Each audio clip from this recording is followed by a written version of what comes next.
arbitre baa ngi wax ak ñoom ñaar. diggante doxal 10 ak bu kësal bi. bu kësal bi mu ngi koy tàllal loxo. kësal moo sol ngeen bu ñuul bi. bu ñuul bi doxal 10 moo sol ngeen bu rouge bi. waaw moo jógee ba xandaalu. moo jógee ba xandaalu moo tax booy xandaalu yaa ngi nee di yëngal. waaw gis nga leen. nee di yomb bu kësal ak doxal 10 bu kësal mooy ku xees ki waaw kee mooy doxal 10 ñaari mbër yaa ngi lewtoo diggante bu kësal ak doxal 10 bu kësal ak doxal 10 yaa ngi lewtoo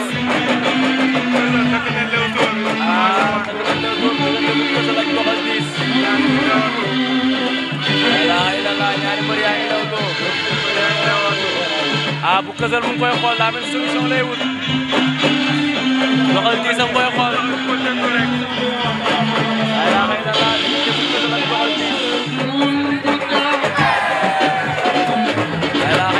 ñaari mbër yi bu kësal ak doxal 10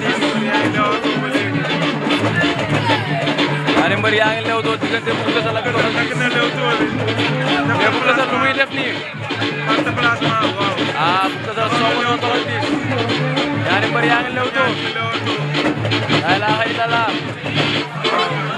diggante bu kësal ak doxal 10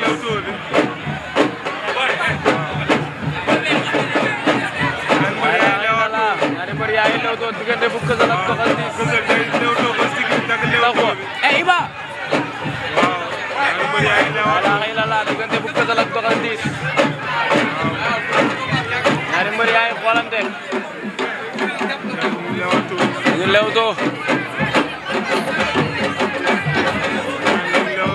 diggante bu kësal ak doxal 10 bu kësal a ngi dëkk Grand Dakar doxal 10 a ngi dëkk ba ca Medina ca Rebeuss ñaari mbër yaa ngi lewtoo daa mel ni Siteu bu xees mooy baaxu noonu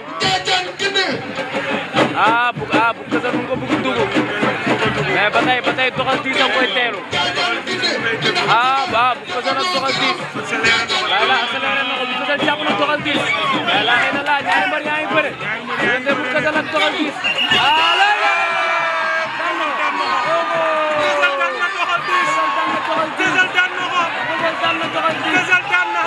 Kësal daan na doxal 10.